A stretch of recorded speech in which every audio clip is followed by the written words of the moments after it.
Zapratite kanal i ostanite u toku sa novim vestima. Svet je proteklih dana s olakšanjem dočekao objavu o primirju između Irana i Izraela, nakon 12-dnevnog sukoba koji je doveo region Bliskog istoka na ivicu katastrofe. Sukob je okončan nakon direktnog vojnog uplitanja Sjedinjenih Američkih Država koje su, kako su zvaničnici tvrdili, izvele precizne udare na iranska nuklearna postrojenja. Prema prvim izveštajima, napadi su uništili 3 ključna objekta za obogaćivanje uranijuma, čime je, navodno, u potpunosti zaustavljen napredak Teherana ka nuklearnom oružju. Američki predsjednički kandidat Donald Trump odmah je preuzeo zasluge za ovu operaciju, tvrdeći da je sprečena nova katastrofa i da je Iran vraćen decenijama unazad. Međutim, samo nekoliko dana kasnije pojavile su se informacije koje dovode u pitanje obim i uspešnost tih napada. Satelitski snimci koji su procurali u javnost pokazuju oštećenja na objektima, ali ne i njihovo potpuno uništenje. Više izvora iz međunarodnih obaveštajnih agencija sugeriše da je nuklearni kapacitet Irana premešten ili zaštićen pre samih udara, što dodatno komplikuje celu sliku.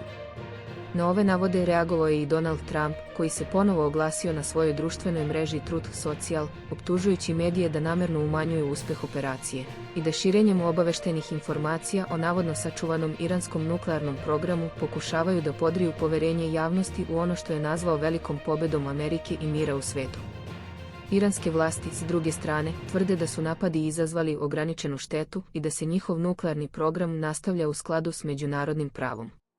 U međuvremenu, Izrael je optužio Teheran da koristi primirje za tajni nastavak nuklearnih aktivnosti, dok su američki zvaničnici ostali uzdržani, najavivši novu fazu nadzora i inspekcija.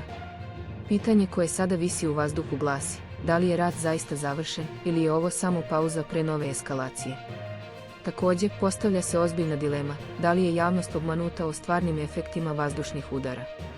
Analitičari upozoravaju da bi, ukoliko se ispostavi da nuklearni kapacitet Irana nije neutralisan, diplomatske posljedice mogle biti teške, a poverenje u međunarodne izveštaje ozbiljno narušeno. Dok region pokušava da se stabilizuje, svet s nestrpljenjem čeka istinu: da li je mir stvaran ili privid iza kojeg se sprema nova oluja. Zapratite naš kanal za još novih vesti.